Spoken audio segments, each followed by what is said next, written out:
रात की चीख पार्ट 1। रात का दूसरा पहर था। गांव के बाहर पुराने पेड़ के पास एक टूटी फूटी हवेली खड़ी थी, जिसे लोग भूतिया हवेली के नाम से जानते थे। कहते हैं कि वहां एक औरत की आत्मा भटकती है, जो अपनी अधूरी प्रेम कहानी के कारण कभी चैन नहीं पा सकी। सुहाना, एक जिज्ञासु और बहादुर लड़की, इन कहानियों पर विश्वास नहीं करती थी। एक रात, उसने अपनी दोस्त रानी को साथ लेकर उस हवेली का रहस्य जानने का फैसला किया। अगर डर लगे, तो वापस चल सकते हैं, रानी ने कहा। लेकिन सुहाना ने हंसते हुए कहा, कहानी तो जाननी ही पड़ेगी, नहीं तो क्या मजा। दोनों ने अपनी टॉर्च संभाली और हवेली के अंदर कदम रखा। अंदर घना अंधेरा था, और हवेली की दीवारें जैसे कुछ कहने की कोशिश कर रही थी। जैसे ही वे एक पुराने कमरे में पहुंची, अचानक हवेली के अंदर एक अजीब सी आवाज गूंज उठी। कौन है यहाँ? आवाज ने उन दोनों को चौंका दिया। वे दोनों डर के मारे पीछे हटने लगी, लेकिन तभी सुहाना की नजर एक पुरानी तस्वीर पर पड़ी, जो दीवार पर टंगी थी। तस्वीर में एक औरत थी, जिसकी आंखों में गहरा दर्द झलक रहा था। तभी एक ठंडी हवा का झोंका आया और दरवाजा अपने आप बंद हो गया। रानी ने घबराते हुए कहा, हमें यहाँ से निकलना चाहिए। लेकिन सुहाना ने उसे रोका, नहीं, हम सच का सामना करेंगे। तभी अचानक एक साया कमरे के कोने से निकला।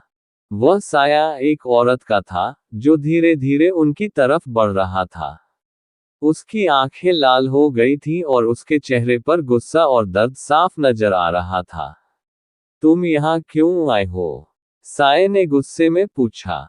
सुहाना ने साहस दिखाते हुए कहा, हम जानना चाहते हैं कि तुम्हारी कहानी क्या है। साये ने थोड़ी देर के लिए अपनी नजरें झुका ली और फिर उसकी आवाज में दर्द छलकने लगा।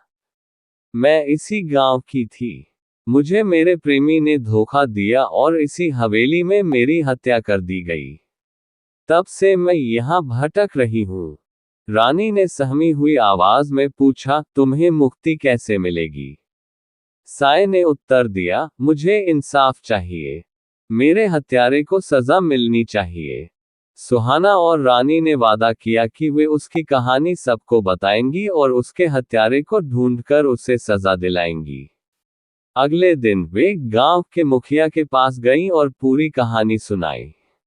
गांव के बुजुर्गों ने बताया कि उस समय एक रहस्यमयी मौत हुई थी, लेकिन हत्यारा कभी पकड़ा नहीं गया था। कुछ दिनों के बाद, गांव में उस समय के एक पुराने नौकर ने सच उगल दिया। उसने कहा कि वह जानता था कि उस औरत की हत्या किसने की थी, लेकिन डर के मारे वह चुप रहा। उसके बयान के बाद हत्यारे को पकड़ लिया गया और उसे सजा मिली। जिस रात हत्यारे को सजा मिली, सुहाना और रानी फिर से हवेली के पास गए। वहां साये ने उन्हें धन्यवाद दिया और फिर एक तेज चमक के साथ वह गायब हो गई। हवेली अब पहले की तरह डरावनी नहीं थी। लोग कहते हैं कि वह औरत अब शांति पा चुकी है। और इस तरह सुहाना और रानी ने न सिर्फ एक भूतिया कहानी को सुलझाया, बल्कि एक आत्मा को भी मुक्ति दिलाई। लेकिन हवेली की वह रात, उनकी जिंदगी की सबसे भयानक रातों में से एक बन गई।